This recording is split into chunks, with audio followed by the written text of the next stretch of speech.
The HBCU Sports Podcast coming to you in 3, 2.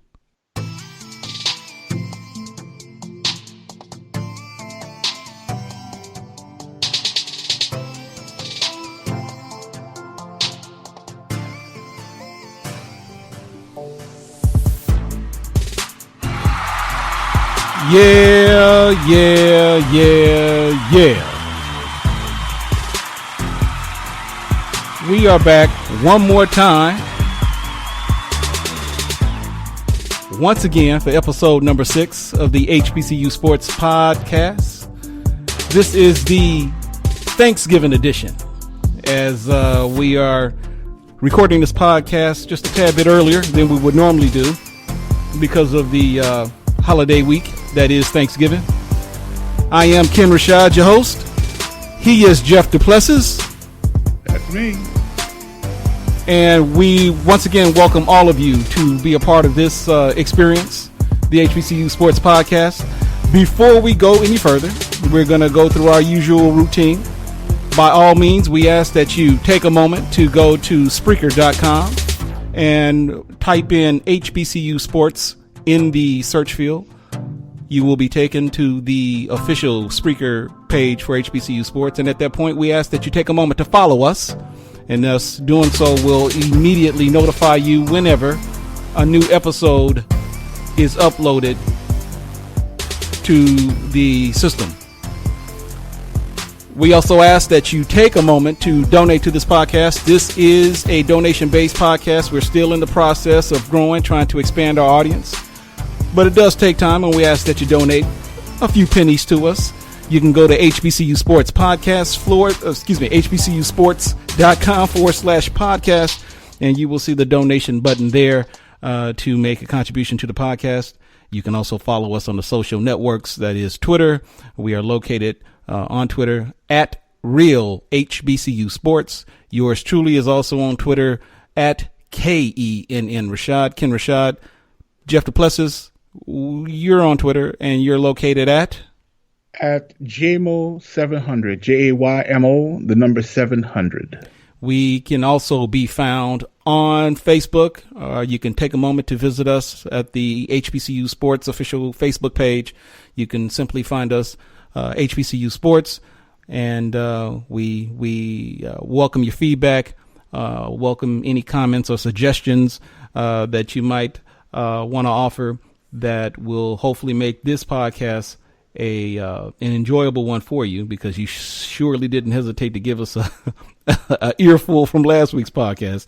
So we are listening, and we welcome to your we welcome the feedback. So Ken, you said today is our Thanksgiving special, correct? Yeah, that is correct. That is correct. So I'm going to ask you a question. Mm-hmm. Are you a turkey or a ham? Definitely a turkey. Now I am a ham if it's turkey ham, because I don't do pork. Okay.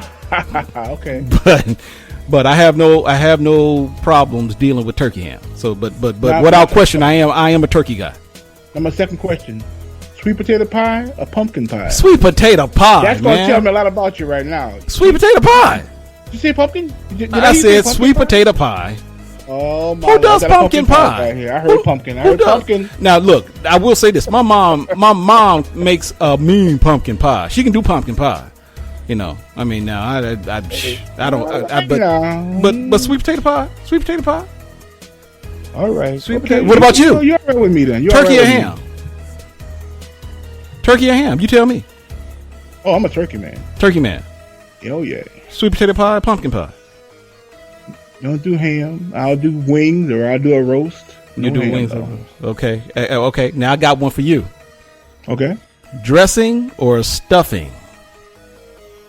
Well, that's a nuance. I don't stuff the bird, so it's a dressing. I don't put it in the cavity of the bird. Dressing or stuffing? There are only a certain segment of folks that I know what refer to it as stuffing.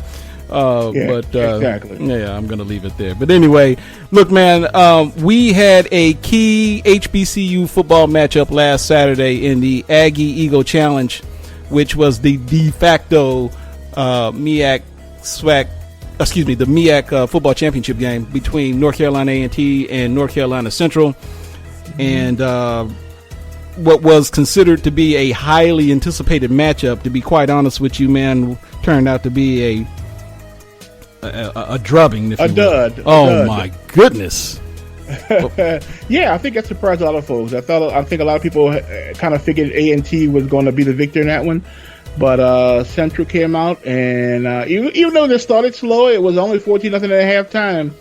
They just kept the pressure on the Aggies, and kept the pressure, and the Aggies couldn't answer, and they made mistakes, and they didn't play well.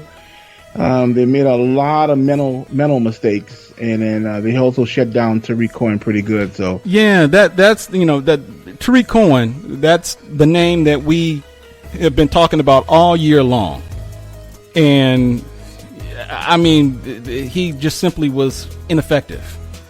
Oh, no doubt about it. You know who was impressive though, Ken? Who? Malcolm Bell. Right. I knew he could run. I knew he was a big, strong, spread out type quarterback who could run the ball, but he has improved a lot as a passer. Yeah. He made some nice passes, some nice completions to receivers to allow them to make some plays, and they deserve to win. It was at home. They had a nice crowd at home, so they deserve to win. They played the best game, and now off to the Celebration Bowl in Atlanta come next month. Yeah, Malcolm Bell was pretty impressive. I'm trying to get his stats. 10 of 18, 184 yards passing, 1 touchdown. I think he had over 100 rushing, didn't he also? Yeah, but 151 yards rushing on 16 carries. For Tariq Cohen, Jeff, 82 yards rushing. And that's not a bad number, but I mean, we come to expect him to get 150 every game. Exactly, almost, 82 yards rushing compared to how many carries? How many carries did he have? 20. I'm sorry, no, he had 23 carries. Well, see, that's less than 4 yards a carry. Yeah, so that's not good. 3.6 yards a carry. Completely so ineffective. Whatever he got, he was working hard for it. Yeah. Well, obviously A&T was playing with the third string quarterback, and so I mean, literally the ineffectiveness of them not being able to produce in the passing game essentially made A&T a one-dimensional, offensively speaking, in that. Because the sole focus was on stopping Tariq Cohen, because the passing game wasn't necessarily a threat for North Carolina Central. This is what you ended up getting, and but for what it's worth, all is not lost for A&T, because they did manage to secure an at-large bid in the FCS playoffs, in which they're going to play Saturday against the University of Richmond. The Spiders, they go to Richmond to play the Spiders, and I don't think the committee did them a great favor. That's a tough matchup for them, I think. Richmond just won a national championship, 6-7 years ago? Yeah, so they're constantly among the better teams in the FCS. So it'll be a tough one, especially with the quarterback issues that A&T is facing. I heard Coach Broadway say he's really concerned about who's going to play quarterback, who's going to be ready to step up and take charge of the offense this coming week. So they've got a lot of questions, and he's concerned about the mindset of his team and whether they're going to be motivated to play. And I hope they show up, because you don't want to go in there and get embarrassed to get beat, because that doesn't look good for the MEAC or for HBCUT conferences, across the board. Yeah, but getting back to North Carolina Central, because I want to make sure that the team members, the members, the coach, the coaching staff, this I think has probably been a game that they have been looking at, whether they probably want to admit it or not. And I think in watching the game, and I think it was Jay Walker that made the comment, and we've also said this previously in previewing the game last week, that historically speaking, A&T and Central don't like each other, and I think that rivalry became a little bit more intense once Central made the step from Division II into the MEAC a few years ago, and the rivalry suddenly became a little bit more intensify, given that they're roughly less than an hour away down the road from each other? 50 miles away. Okay, yeah, all right. But I believe it was they showed a comment that Rod Broadway, A&T coach Rod Broadway, made the comment, something along the lines, and I'm paraphrasing here, that North Carolina A&T doesn't like North Carolina Central, or the A&T folks don't like North Carolina Central. Right. However, the folks at North Carolina Central hate North Carolina A&T. And I think, and if the style of play, or if you look at that game from beginning to end in terms of what Central did to A&T, it was pretty indicative of just what Central thinks about A&T. And I guess, and look, Coach, Coach, help me out. Coach Jerry Mack. I'm sorry. Yeah, Jerry Mack made this pretty clear. Jerry Mack made this pretty clear during the MEAC teleconference that I guess all year long they got pretty tired of listening about A&T and them constantly being ranked and them constantly being favored to win the conference and constantly being the so-called team that make it to the Celebration Bowl. So, and look, and I will admit that at least I was a part of that. I spoke of them every chance that we got. I think I'm guilty too. Yeah, well, I mean, there isn't a podcast that we've had up to this point that didn't mention A&T in some form or fashion. We always featured A&T in the polls. We had coordinated them already. Yeah, without question. Without question. So I guess that's prime example. That's a prime example of why you play the game, because any given Saturday you never know what happens and what might happen. So again, congratulations to North Carolina Central A&T. They are the first half of the Celebration Bowl to take place on December 17th in Atlanta in the Georgia Dome, and now it's just simply a matter of time before we find out who the opponent's going to be, and we'll get into that a little later too. But going back to the FCS playoffs, during the SWAC teleconference on Monday, yesterday, let's take a moment to listen to some comments made by Prairie View A&M head coach. Let's kill the music here. Prairie View A&M coach Willie Simmons, who took a moment to express his displeasure with the selection committee's decision not to pick Prairie View A&M among the 14 at-large bids in the playoffs. So let's take a moment to hear what Willie Simmons had to say. Which last year we felt again that we did enough, winning 9-8 games, I guess, depending on how you consider the faith game, and only losing 2 games, one to an FBS opponent, one to Grambling, who finished a regular season undefeated in conference play. But the feedback we got, we felt was that the faith game hurt us because of strength of schedule. Well, this year we played Texas A&M, who's a top 25 FBS team, and then we played Rice, who's another FCS opponent. So we increased our strength of schedule, and then of course had to go through a 9-game conference schedule where we lost 2 games to 2 teams who haven't lost an FCS game all year. Grambling is ranked in the top 25 in FCS football, and Southern definitely warrants that to be ranked. And so we felt that we had done enough on the field. We beat some really good teams.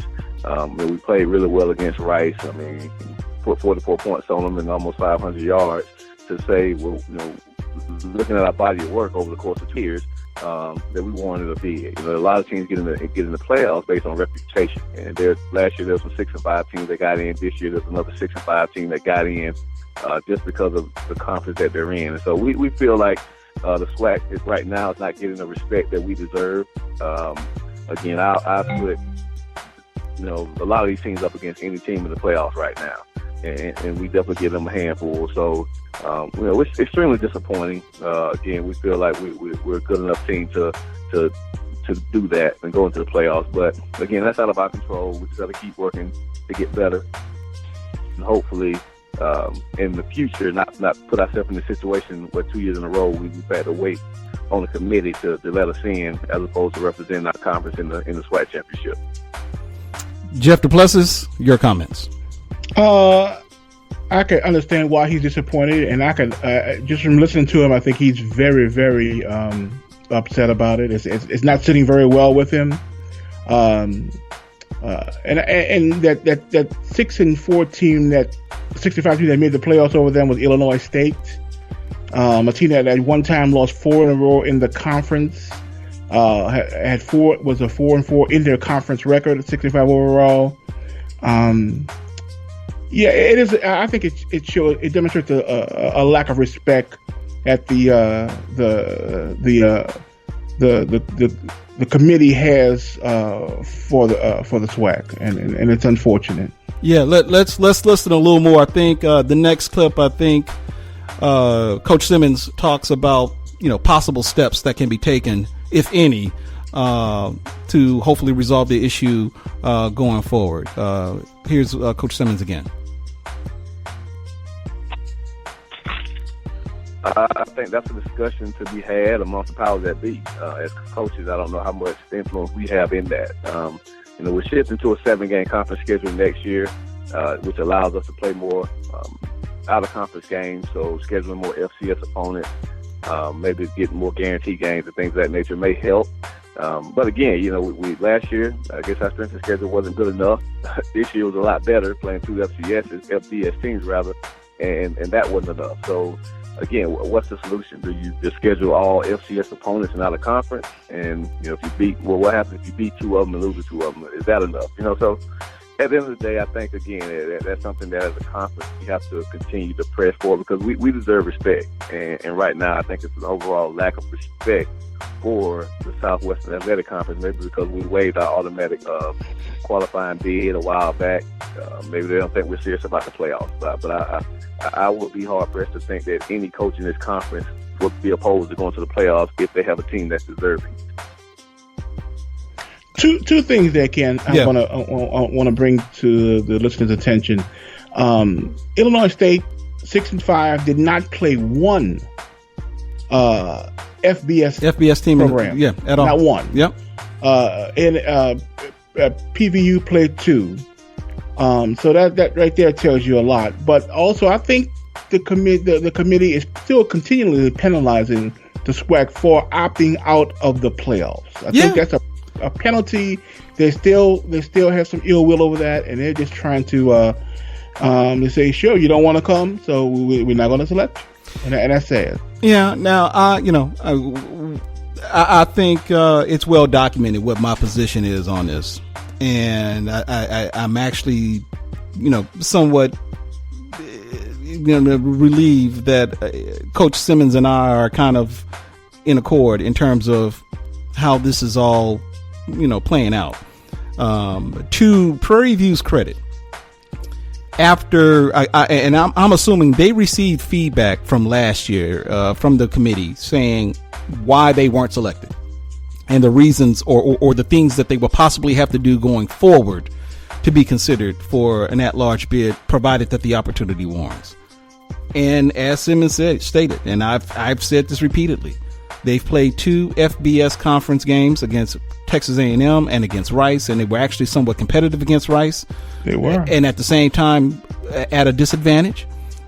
They played against 2 FCS teams, and again, in Grambling, a top 25 team, and Southern, that should be a top 25 team. And again, that once again goes to the lack of respect or the perception that the FCS brass, people on the selection committee, and other FCS conferences in general have about the SWAC teams.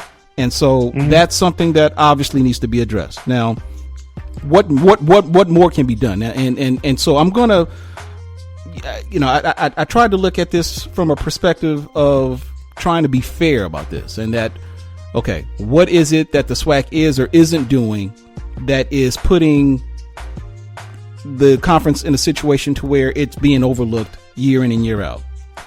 One of the issues could be related to the fact that when you look at organizations such as Stats And again, I've been critical of Craig Haley in the past for not paying enough attention to not only the SWAC, but just to HBCU organizations or schools in general, that there simply aren't enough media outlets voting on there aren't enough voters representing HBCUs or even HBCU media outlets that would give HBCUs a fair chance of being, ranked among the FCS schools, the other FBS programs. Secondly, when you look at the representation on the FCS selection committee, my understanding is that just about every single member, every single member of the FCS selection committee involves a member from each of the conferences, each member of the conference, with the exception of the MEAC and the SWAC. And for whatever reason, when the MEAC made a decision to go to the Celebration Bowl, therefore, giving up their automatic qualification, it's my understanding that the representation that they had, the MEAC representative was no longer allowed to be on that FCS selection. And I don't know why that is. So that's something that I'm going to probably need to investigate and find out why is it that just because the MEAC and the SWAC don't have automatic qualifications, don't have an automatic bid for the FCS playoffs, why can't they be a part of the FCS selection committee? So that's something that we're going to have to address. So, Ken, do you think there's some underlying issues why the MEAC and the SWAC are not more represented? Well, look. I said this last week, and look, I think race has something to do with it. Now, is it overt? That remains. But look, they will never admit it. But there is something there. You can't have the only two HBCU conferences in the FCS division, and granted, in this case, it worked out for the MEAC. But to have 14 at-large bids and not be considerate, and yeah, I'm saying considerate, not even considering the fact that there is a school in the SWAC that deserves the opportunity to compete, that just because you think they aren't worthy gives you the authority to say, no, you can't be a part of this. And the reason why that's important is because when you go and you look at the so-called core values that are published by the NCAA, one of the things that they highlight is that they are all for providing this inclusive culture, if you will. Or, they want to be inclusive of all cultures. Well, if you're going to constantly ignore the individuals who would add diversity to this overall this culture pool, this pool of cultural differences, or whatever the case may be, then you're not holding true to those core values. So that's the point that I think is important here. The MEAC and SWAC both need to make proactive attempts to be a part of the selection process and not necessarily step away from it. I am a firm believer that it is okay to have your cake and eat it too. And again, that is another thing that the NCAA lists in its core values, that they are all for member schools and conferences, kind of being autonomous in terms of doing the things that work in their best interest, and that's what they're doing with the Celebration Bowl. But don't penalize them because they've decided to take that step, and that's what they're doing. But Ken, something else that can be done too, and I think entities like HBCU Sports and other Black and HBCU media outlets, I think they also have a responsibility and play a role in trying to help the SWAC and the MEAC gain more respect. I think there's something they can do. They can petition, they can make commentary, they can write articles, they can make contact with these committee members, and really try to state the case for the MEAC and the SWAC to get a more favorable look when it comes to playoff time. Well, look, advocacy is the key, and at this point, that's where we are. And again, that was one of the things that Willie Simmons addressed in the SWAC teleconference. And if any of you have not had a chance to listen to the teleconference in its entirety, I strongly suggest that you go to HBCU Sports. It is there in the media section. Listen to the SWAC teleconference and fast forward to the comments made by Willie Simmons, because he's passionate in what he says. He's sincere in what he's saying. And it's unfortunate that to see Prairie View take proactive steps from last year, and trying to do the right things as suggested by the FCS selection committee, only to be snubbed and for the most part given the middle finger. That's where we are. So that's basically what it was. You're right. Yeah. So but that's it. So we're going to continue to pay attention to that. We'll continue to monitor it, and this isn't just going to be one of those things that we will address this time next year. This is going to likely be something that we need to make sure that we continue to keep on the forefront throughout the year until someone finally gets the picture. So anyway, let's kind of pivot, if you will. And of course, I already know we've got that big game coming up this Saturday, but just so that we don't forget. And by the way, we've got a little extra time now. We're not just a 45-minute podcast now, baby. We bought 15 more minutes, by the way. So, let's go ahead and make people aware of that. But let's take a look at the participants in the Division II playoffs. In which we got Winston-Salem State, who unfortunately in the first round lost to Long Island University, in which entering the fourth quarter, they trailed 48-24, outscored Long Island Post, I believe, 17-0. They made a great comeback, fourth quarter comeback. They outscored them 17-0 in the quarter, but just came up a little short on the road. But the Rams, they showed well for themselves. They didn't get embarrassed. They played hard. They played tough. Just a tough loss, but I'm sure they'll learn, and they're a good program, and they'll be back. Yeah. Tuskegee, however, was a winner. They did beat who was that? Newberry College. Newberry College of South Carolina. Yeah. That was 33-31. 33-31, and next they traveled to North Greenville to play the Crusaders. Yeah. In the second round. Yeah, that's a Christian college, I believe, out of what's it? Crusader sounds like it's got to be some kind of religious affiliation. Located in, I think, Tigerville, South Carolina. Oh my! Tigerville. South Carolina and North Carolina have more colleges per capita than any two states in the nation. Yeah, I think.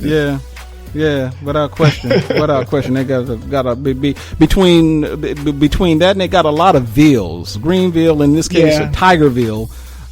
That's something. Where's South Carolina State at? South Carolina State is located in Orangeburg. Orangeburg. That's a burg. Okay, right. A burg. They got burgs and they got boroughs. North Carolina Central. A&T is located in Greensboro. Right.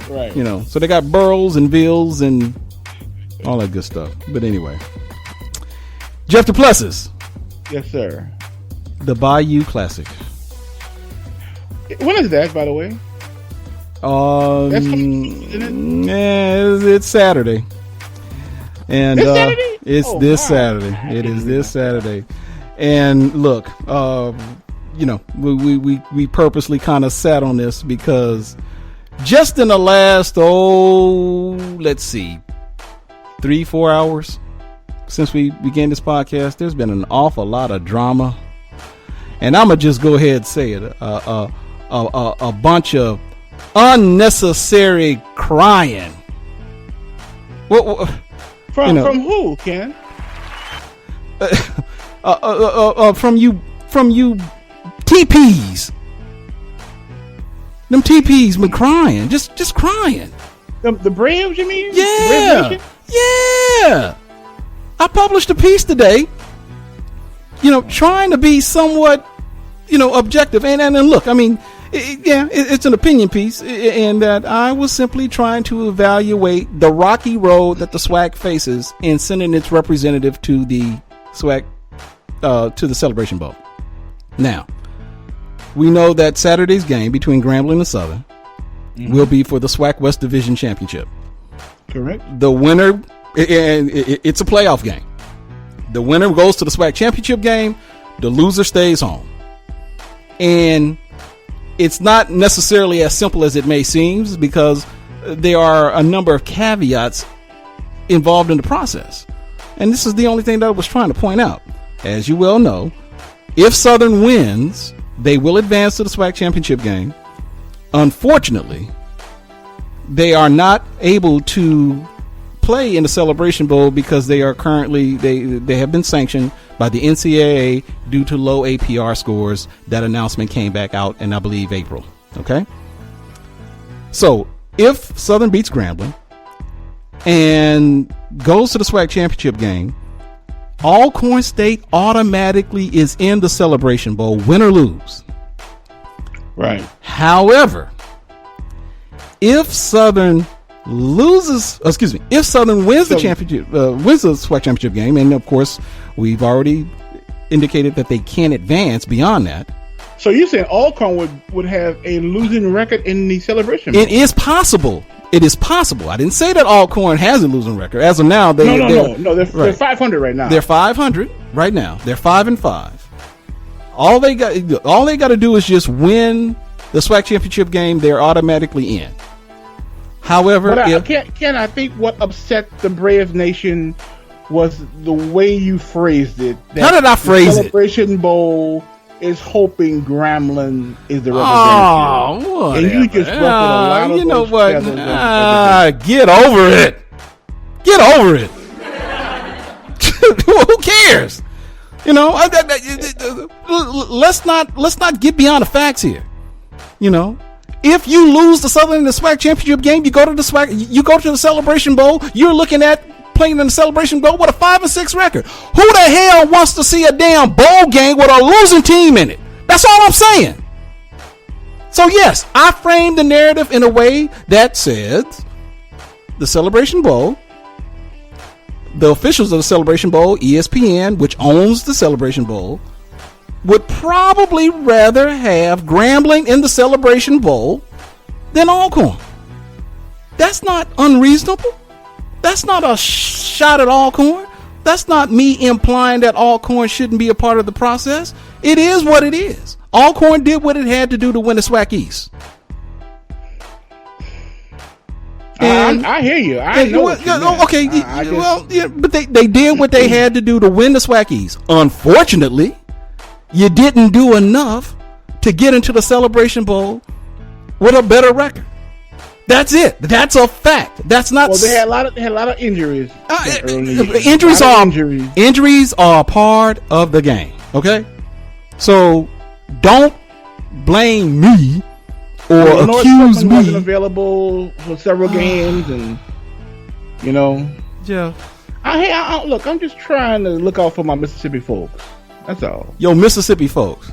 Yeah, man. I live in Mississippi, and I want to make sure the Braves are not offended and not hurt. We don't want to hurt feelings. We want to be there to back them up and to pat them on the back and rub their bellies and put them in bed. Oh, I'm sorry, Alcorn folks. I'm sorry. I didn't mean to hurt your feelings. Nobody's suggesting that you get. No one's trying to put the. They were accused. They got the fix on. What numbskull things? Nobody's trying to fix anything. All right. I'm just saying. Let's really, and we do have 3 Mississippi schools, and we depend on their listeners for our podcast. We don't want to. We want to. Although Jackson State probably laughing all the way to the. Down Lynch Street. Well, if they laughing at Alcorn, they need to be laughing. They're over there. What is it, Kenn? Junior Lynch? I don't care, man. They probably look. It's just ridiculous. I mean, there's certain things you just don't get upset about, But you getting upset over actual scenarios that could happen. That ain't my fault. So, okay. So, we still got a Bayou Classic coming up Saturday, right? Yeah. We got Grambling undefeated. Yeah. One loss in the season to a Power 5 team, a FBS program. Right. We got Southern, 2 losses on the season, but undefeated in the conference, and their losses are both to FBS programs. Right. So something's got to give. Something's got to give. Look, I can go out on a limb and say the 2 best teams in the SWAC this year. I know I'm going to hurt the Alcorn folks, and Alcorn might very well beat one of them, whoever makes it to the SWAC title game with them. And more power to them if they do. If they win it, more power to them. Exactly. Celebration Bowl and enjoy it. If you look, because here's the thing, I need to get back on this because I heard some Alcorn folks say, "Well, you know what, you just got to play the game." But damn it, guess what? You just got to win the game too. Right. And I'm gonna just say it now. Whether you face Grambling or Southern Alcorn, guess what? You're coming in as a damn underdog because you lost to both schools earlier this week. Yeah, I said it. Yeah, I said it. I said it. You're coming in as an underdog now. Easy 3 touchdown favorite. What do you think? Who? I think if there was a line in Vegas on, say, Grambling versus Alcorn, Grambling would be a 24, 25 point favorite, and I think Southern would be about a 21 point favorite. Easily, without question. So Alcorn folks, take that. Take the podcast, download it, play it for the players. Take the article, pin it up, because they love to. Oh, this was message board. Put it up on the damn chalkboard. I don't care. Nobody's hating on you. Now, back to the game. Anyway, we got the 2 best teams in the SWAC. Statistically speaking, we got teams with the most talent on offense, on both teams, on defense with both teams. Maybe the 2 best coaches in the SWAC. Okay, so here let's kind of look at a statistical tell of the tape. All right, in terms of scoring offense, Grambling's ranked 1, Southern's ranked 2. Right. Scoring defense, Grambling's ranked 1, Southern's ranked 2. Mm-hmm. Total offense, Grambling's ranked 1, Southern's ranked 2. Right. Total defense, remember that saying, offense wins games, defense wins championships? Total defense, Grambling is ranked 1st, Southern's ranked 4th. Not necessarily a huge difference, but it could be a factor. Rushing offense, Southern's ranked 3rd, not a surprise. Grambling is ranked 4th. Right. Rushing defense, this might be a factor. Grambling's ranked 1st, Southern's ranked 7th.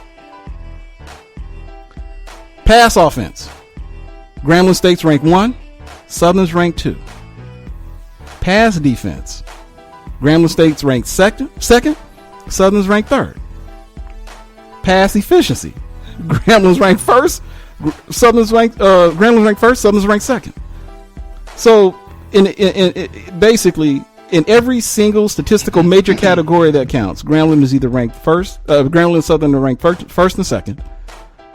And it's one of those games to where, to be quite honest with you, Jeff, you can't pick. Unless you just want to. You know what I mean? Can you really pick a winner? If you were to go by stats alone, you could say Grambling's the favorite. Yeah, well, but we exactly right.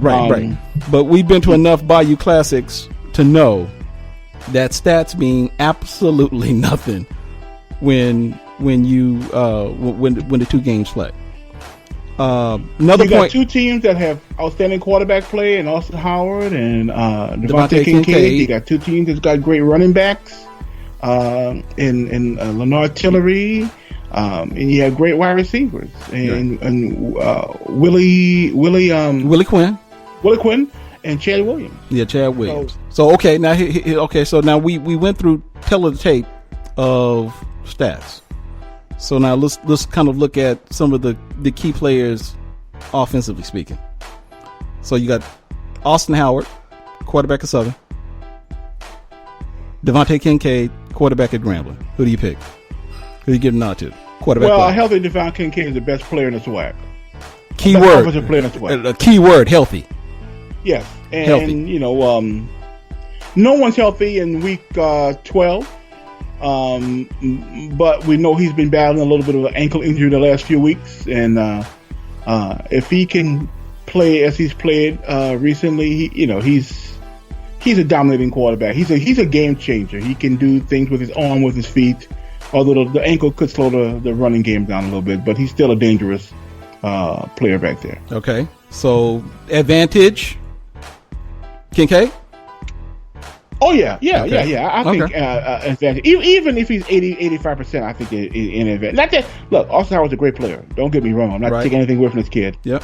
But Kincaid is. I don't want to call him a franchise player, but he's up a notch or two.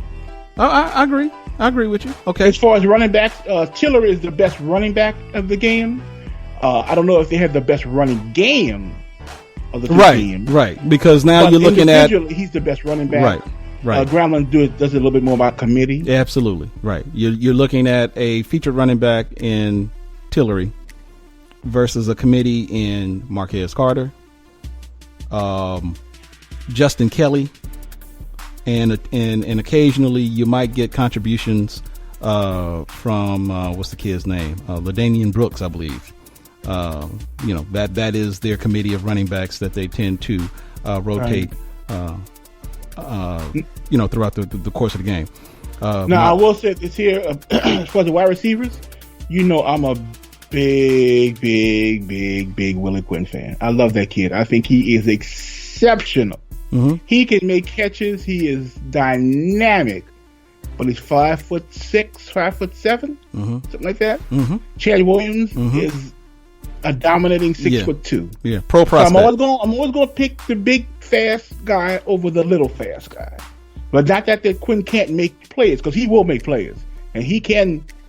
I've seen him out jump 6-foot cornerbacks easily for touchdowns and make plays. But so if you're looking at wide receivers, who do you give the nod to? I'm going to give it overall because to Grambling, because of Williams and because of what's the other young kid? Carter. Is it Carter? Yeah, Marcus Carter. Marcus Carter. Mm-hmm. Yeah, I think he gives them a second. Big target who can make plays downfield also. Because last week, frankly, Texas Southern took Chad Williams out the game completely.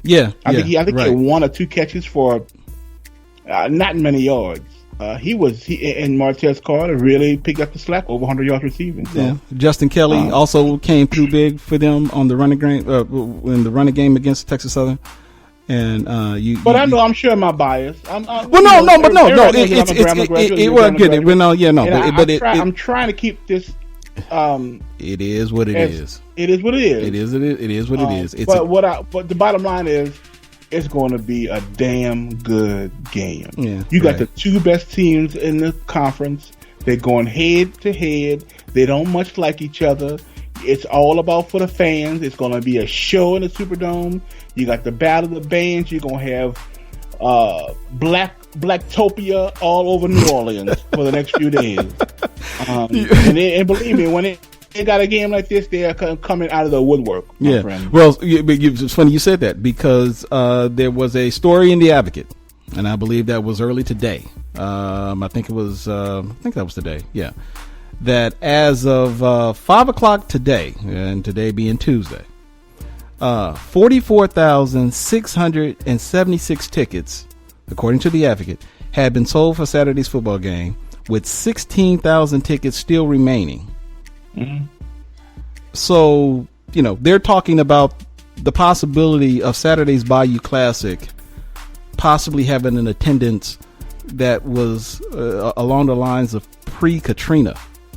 Yeah. Type. I mean, that's phenomenal. If they're sold 44,000, they're going to sell another 15,000, probably before game time, and you're going to have size of a walk up. Well, that's the point, right? Absolutely. You're going to have a number of people who are going to buy tickets from a walk up for walk ups. Now, if Ticketmaster is any indicator of how ticket sales have been, especially online. If you look as of now, last time I checked, the only seats that were available were seats in the terrace section 600. The nosebleed section. Nosebleed, baby. And, you know, and I don't know if they're scalping tickets. I don't know if you can necessarily find decent seats on StubHub. But, you know, the fact that this game is selling, I mean, this is kind of like the Bayou Classic, like you said, before, you know, like I said before, pre-Katrina. Right. That we haven't seen in quite some time. So, needless to say. You're going to have people outside who can't get in, who don't want to buy a ticket, but they're going to be tailgating. They're going to be, you know, just out there socializing and watching it on, if they got satellite, they're going to watch it on NBC Sports Channel on the satellite in the parking lot. Right. So you know, there's no need in us trying to hide it, but I'm going to ask you for your prediction. I mean, well, that's true. I will say this here. I like to talk about how Vegas would see things. And okay. If there was a line on this on Vegas, I would see Grambling being it's a neutral site game. I see Grambling being about a 3 to 4 point favorite. So that's how close it is. So I mean, if it was at Grambling, Grambling would be about a touchdown favorite. If it was at Southern, it'd be pick'em. Okay. Because you figure 3 or 4 points goes to the home team. Southern's the home team. That's normally how they analyze that. Southern's considered the home team. Right, no, but I'm saying, being in Baton Rouge or being in Grambling, okay, it's still a neutral site. So that's why I say it's a 4 point favorite, neutral site at Grambling, 7 points at Southern. A pick'em. It'd be, you know, a pick'em game. Okay. So that's how close it is. That's how close this game will be. It's gonna come down to mistakes. It's gonna come down to special teams. It's gonna come down to turnovers. Because there's no doubt these two teams will both be fired up. Yeah. Southern wants to get retribution for losing last year. Grambling has motivation to get to that SWAC championship game, and they don't want to look too far in advance, but they want to get to that the Celebration Bowl. Without question. So, you're gonna have two fired up teams. I just want to see the pregame. I want to see when they take the field. I know there's gonna be some mess started out there. I know there's gonna be some people talking. They're gonna be talking some smack. You hear me? I'm talking about Steve Smith Senior smack. That kind of smack. I'm sure it would. So, but look, I think it's safe to say, yes, you know, we are both Grambling grads. We want Grambling to win, but I can't sit up here and tell you that I can make a prediction. You know, I can't. I won't. You know, I can only give you scenarios. Yeah. Grambling wins. Grambling goes to the SWAC championship game. Grambling wins the SWAC championship game. Grambling goes to the Celebration Bowl. That's my same reason. If everything was even, if Southern beat Grambling and went and was eligible, more power to them. But because we can't have that, you know, ineligible team representing the chance to represent it. I got to pull for I get that, but I'm gonna tell you now, and I think I speak for them, and I don't blame them for feeling this way. Southern doesn't give a damn. Oh, I know they don't, and they shouldn't. They want the apple cart, and they can still compete for a SWAC championship game. And thus they can. And I want to make this clear now. I'm glad you brought that up, because there are some who seem to believe that given what Southern is facing, given what Alcorn is dealing with in terms of its win-loss, and again, Alcorn has done what it needed to do to get to the SWAC championship game. I'm not going to take that away from them. It is what it is. It's not a perfect scenario. It's not pretty, but it, you know, I accept it for what it is. And I don't necessarily think the SWAC needs to change its policies just to accommodate the fact that it's going to make the conference look bad on paper, or in this case, national TV, if they just happen to send a 5-6 Alcorn State team to the Celebration Bowl, assuming that happens. But if it does, then guess what? So be it. And the reason why I say that is because I am one who believes that it's all about having your cake and eat it too. NCAA and its member schools, especially at the Division I, or should I say at the major college division, they've been doing it for years. And so when that year, when, if you recall, this was about maybe a year or two ago, I think it was a couple of years ago, during the SWAC basketball tournament, there were a number of schools that unfortunately could not compete, in NCAA postseason play, basketball teams, due to APR bans. And as a result, there were, I think maybe 4 or 5 teams that were ineligible to advance. And so now the SWAC is faced with having a basketball tournament in which they're looking at maybe 5 or 6 teams, possibly even 7 teams, in which, if this is all about college athletics and it being a business, you can't possibly make money on a basketball tournament with only half of the conference being able to compete.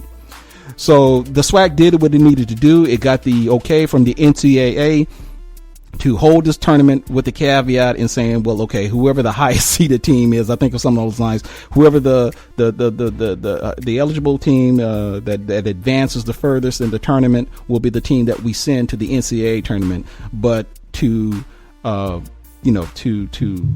focus or to complete our mission in terms of making the necessary dollars needed to put this event on, we've got to have 10 teams to participate. So it's for that reason that I don't necessarily think that the SWAC needs to modify its the process of whether or not Alcorn should or shouldn't go simply because they have a losing or they could potentially have a losing record.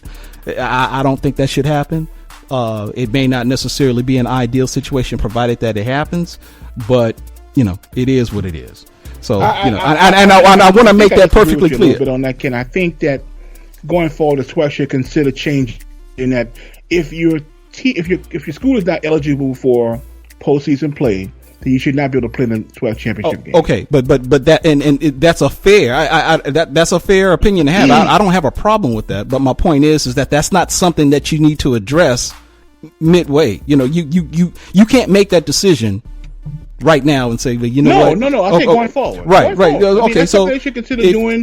When they have their spring meetings and change their bylaws, that's something they should consider implementing going forward. If you say, all right, going forward, if you're banned from an NCAA postseason tournament or if you're banned from NCAA postseason play, then you're automatically banned from any SWAC tournament or any SWAC postseason events that we may host. That could possibly clear up some confusion, and if all teams are aware of this going forward, then you might obviously have a different result. Now, are you saying that a team needs to have a winning record as well, or you're saying that Southern shouldn't be a part of this process at all? Is that what you're saying? No. I think if that what I just suggested was in effect today, Southern would be more motivated to beat Grambling. They would be going out like gangbusters. Oh, okay. You're saying because they wouldn't be able to go to the. I got you. You're gonna go. I got you. Regardless. Okay. But we know we're the champion. Okay, I got you. You know what I'm saying? I got you. Okay. We know we're the champion. We beat you head to head, although you're going to the SWAC championship game. Okay. Before we leave, let's take a moment to kind of go towards something that will likely be a topic of discussion as we get into the month of December and as we approach the end of the football season, and that's going to be the question of coaches on the hot seat. Oh, yeah. And you've got a list of names here. And just some and some you say on a hot seat, and the hot and the term hot in this case could be a good thing, could be positive or negative. I got you. Or you're on a hot seat, getting the boots. Right. So, name number 1 that you put on your list: James Spady, Alabama A&T. Alabama A&M, 9 victories in 3 years. But will they give him 1 more year? Well, if I'm not mistaken, he has 1 more year left on his contract. So I like James Spady. I really hope he does well. I do, and I think and here you know what? Now recruiting cycle. If 4 years, I think is fair. For what it's worth, he can say that his team finished second in the SWAC East. Yeah, well, that's I get it. 9 victories in 3 years. I know. But I'm just saying, there was a chance there to where, a game or two, and it could have been a different situation. They could have been playing for a SWAC championship. You never know. I'm just saying. Okay. Here's another name, Monty Coleman, UAPB. Well, I would say he just signed an extension last year, right? So there's some dead money tied into him, and I don't think UAPB is in a position to pay somebody. So he'll probably be back. I think they like him. I think the administration up there likes him. I think they're enamored with him. He's a former NFL All-Pro, and he's from Arkansas. I think all that plays in his favor, but he's got to do something on the field. He's got to get the Golden Lions. In fairness, Coleman, and we addressed this issue. He addressed this issue, and I asked him about this earlier during the SWAC teleconference, as he assessed the performance of his team throughout the year. And to be fair, he is playing with a team and with a program that does not have a full allotment of scholarships. I think he indicated that he was roughly, I believe, 20 scholarships below the maximum allowed. I mean, 20 scholarships, man. That's 43. Because they're allowed 63, as you told me. So you're talking about 40, 43, 45 scholarships, and that is just that's like going to a gunfight with a knife. Okay. You're not going to be successful. Yeah. So they're working against him. And it's not going to work out for him in the long run. If they cannot make a commitment, the university-wise, to get him at least half of those scholarships back. Alumni, you hear that, UAPB folks? He can't do it without you. Rick Kamaji, Mississippi Valley. Oh, my.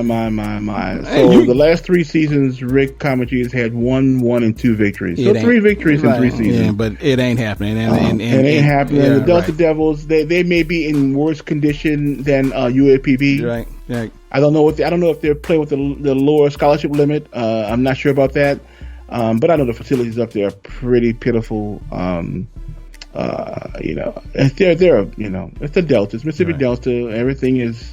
Yeah, I get it. I look. If you know what I mean. I get it. But I like Collins. But look, he's been successful wherever he's been. We know this much. This is almost impossible task to take on. Hey, say what you will about the Mississippi Delta, but we know that it is not impossible. After all, we did attend Grambling.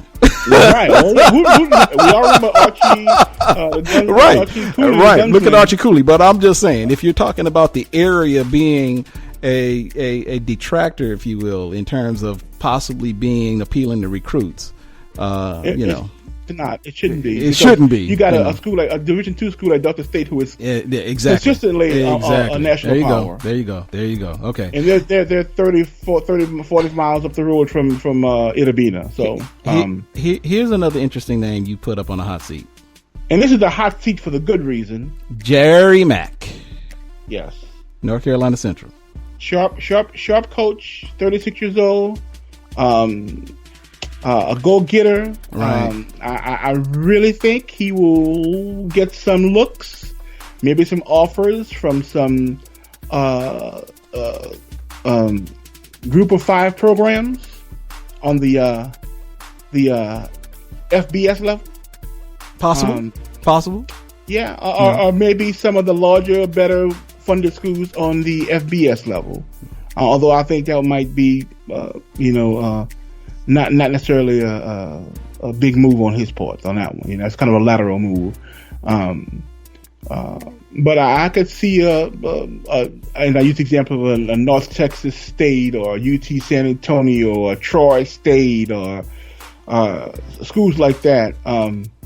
Calling and making look, and I say, I'm gonna go out on a limb on this one right here in his home where he's working at right now. There's a very good chance that the head coach at Appalachian State is gone. He's a hot commodity right now. Yeah. And right there in North Carolina, maybe he moves over to App State. Now, Jeff, this next name was a head scratcher, and I'm gonna leave this totally up to you to explain. Dawson Odoms. Dawson Odoms. I put Dawson Odoms on it. And the reason I say that is he's got a program that's going to be facing 5 years probation. School is going to have probably some limited, reduced scholarships. He's hot right now. He's successful. He's got a program on the rise. You know, maybe he leaves for a better opportunity. Okay, so you're saying maybe it's not as a head coach. Okay, so maybe you're he doesn't saying want to deal with the politics and the pressure of trying to keep this team afloat. Maybe he goes and becomes a coordinator or a position coach at another program. I thrown it out there. Look, I have no reason to believe that will happen. Don't get me wrong. I'm not hoping that happens, but I could see a situation where that might come up just because. Let's get out while the getting is good, so to speak. One more name. I have Gary Harrell. Harrell, Howard University. Yeah, his first 3 years at Howard, 6-5, 7-4, 6-6. Last 3 seasons, all below 500. Right. So he's trending in the wrong direction, and that's never good. And you brought something to my attention earlier that Howard does not accept. FBS transfers. Now you know what? I need to research that. But I think I heard or read from someone. I think someone told me that Howard does not. And if this is common knowledge, forgive me. But I think I read somewhere that or heard someone tell me that Howard doesn't accept transfers. And if that's the case, that might present a problem. And it probably explains the reason why you hear Jay Walker say all the time about Howard being all about academics and due to the limited success the program has had on the gridiron. And if that is indeed true, then it explains a lot for what we've seen in Howard's football program year in and year out. Right. Alex Wood. The last thing I can Alex Wood. Put him on here. I had Alex Wood of FAMU, and if you'd have asked me this 7 or 8 weeks ago, I would have said for sure. But I think he did enough to turn the program around. Had some success. They got a few wins, and it looked like they may be trending in the right direction. So maybe Coach Wood will be back, and maybe the Rattlers will be back real soon. Right. Well, Jeff DuPlessis, sir. Yes, sir. It's about that time. A long one tonight. You know, I had to get my throat lozenges out.